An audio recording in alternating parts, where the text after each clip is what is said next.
one question to go through what was announced by Gene Smith this week in canceling the Washington series for 24 and 25. So there's speculation that this is a precursor to Washington joining the Big Ten, a la Michigan, UCLA canceling their series just a couple of years prior to UCLA and USC moving. There is thoughts that, well, the Big Ten schedule may be close to being released for 24, so maybe the ADs know what that schedule is. Maybe it's more difficult, perceived to be more difficult. Therefore, let's drop a difficult non-conference game.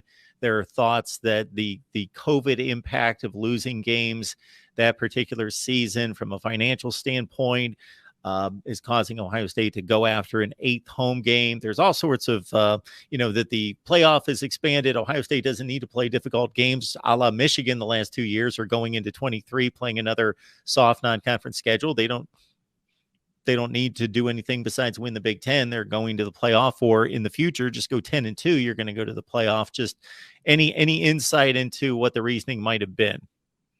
So here's what I know, and then I'll go into some kind of speculation on my part. The fact that USC and UCLA are joining the Big Ten was definitely a factor in this, in that Ohio State doesn't know what that schedule will look like. There could be 1, maybe 2 trips out to the West Coast. How will the Big Ten schedule these things?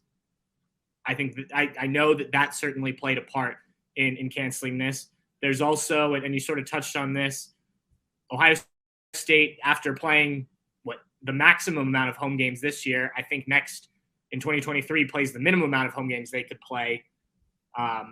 They do not want to have that happen in back-to-back seasons, and they would have played at Washington in 2024. There's also the fact that they would have played Washington and Texas at home in 2025, which sounds great for fans, but that's a lot to ask of a non-conference schedule. So all of that played into it. I know. I do think that some of what you were suggesting also could have played a part. I don't know if you should read into it that Washington is joining the Big Ten. I think that could happen. I know that name's been thrown out there, but I don't know if this necessarily is a part of that. I think the big thing for Ohio State is, yes, you want to make the playoff and whatnot, but attendance has become an issue, and you need these marquee games to keep fans coming out to Ohio Stadium for those big games. Those are the ones that draw, and obviously you get those in the Big Ten. You get Ohio State, Penn State, you get Ohio State, Michigan, those every other year. And then obviously you'll get some Wisconsin and whatnot from the other side of the conference. But it's important to have these marquee games, I think. So I don't think Ohio State is looking at it as saying, oh, we can make our schedule easier down the road because the playoff is expanding. I just don't see that from the Buckeyes doing that. They have plenty of other scheduled marquee games coming up. Texas, as I mentioned, Alabama, Georgia, Oregon, all down the road. Now, whether those happen or not, I guess we'll see. But for me, this is more of just we don't know exactly what things are going to look like with the expanded Big Ten. They will get the 2024 schedule, Big Ten schedule, in October. And that's the way the Big Ten will do it for the foreseeable future, at least, is announce the next year's conference schedule in October or roughly around then. So they will know that then. Whether the ADs are already aware of what is coming or what's being discussed, I am not sure. I'm sure that they have been kept in the light, so to speak, about what's being thought about, especially when it comes to UCLA and USC. But to me, this is more just, look, the Buckeyes needed to make a decision here about their future non-conference schedule. This was probably, and I think it was reported, they're going to pay a $500,000 penalty. I wonder if this was the cheapest of the home and home series to cancel, and maybe the one that they figured would be the easiest, in terms of fan interest to take off the schedule. When you're looking at those other ones, Texas, Georgia, Alabama, Oregon, I think those generate a bit more interest, and that's not a slight to Washington at all. I just think, from an Ohio State fan perspective, You certainly want to see the Buckeyes in Alabama, the Buckeyes in Georgia again, the Buckeyes and Texas. They've had a series against them in the not too distant past. And obviously the Oregon series was interrupted with only one game because of the 2020 COVID season. So again, that's speculation on my part as to why they picked this home and home series to kind of move on from. But it certainly had to do with the upcoming schedule and, the fact that they do want to have as many home games as they can, at least every other year. And I've got to think, for obvious reasons, that schedule release in October is going to be the most highly anticipated schedule release in the history of the conference. Yeah, I mean, not only could we at that point be talking about a Big Ten without divisions again, potentially, but adding USC and UCLA, that is going to be the first thing every Big Ten fan looks at is, okay, are we playing the new boys in the conference? And not everybody will that first year. I have to imagine you are going to see Ohio State, USC on that first year of them being in the conference.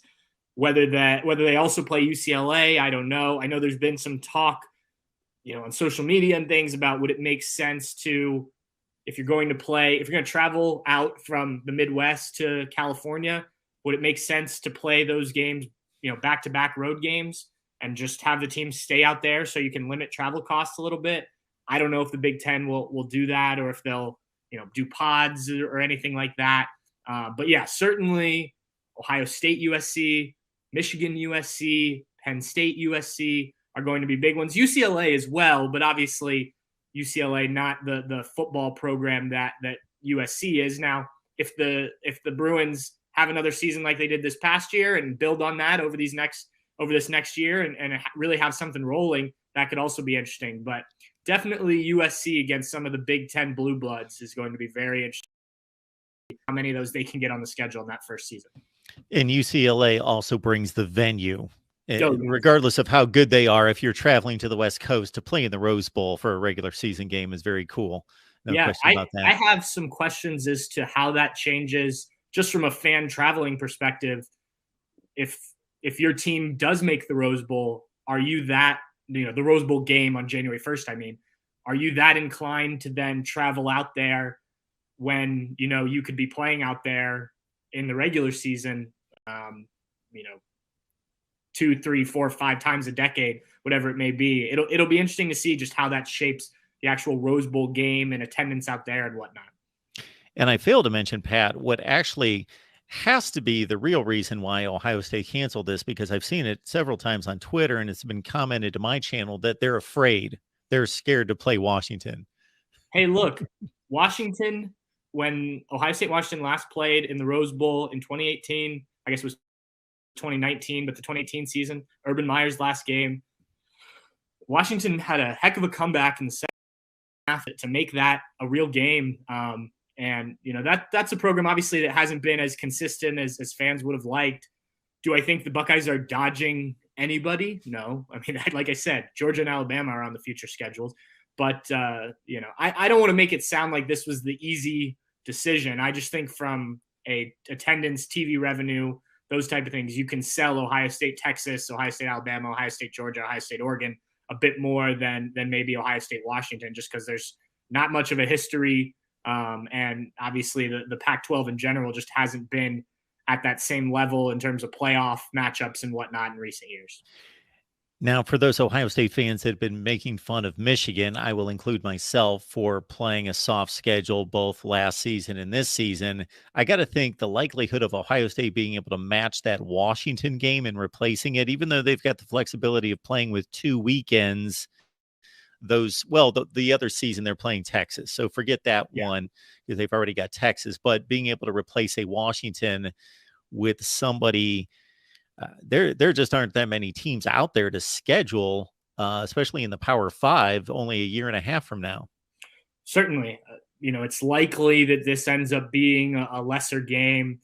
Ohio State has had Boston College kind of hanging out on the future schedule without an actual date for a while. They were supposed to play a few years ago, and it was just, they said they were going to push it back, but never gave a date. So maybe you put a Boston College in there. If you can work that out, I don't know what Boston College's non-conference schedule looks like. I'm just spitballing here. Look, we saw in 2020, you can make adjustments on the fly, right? These schedules don't need to be made 10 years in advance anymore. But if you want to get a marquee program to play, be it here, there, a neutral site, generally you have to plan a little bit ahead. And, you know, we're talking, what is it? It's February now, so we're talking a year and a half. A lot of teams, as you mentioned, have those non-conference schedules locked up already. Could you see somebody maybe who also cancels a series for one reason or another, or has a series canceled against them, that maybe makes more sense to just do a one-off game? Possibly, but I agree. I imagine it is a, you know, probably a less exciting game, but then that sets up everything else we talked about.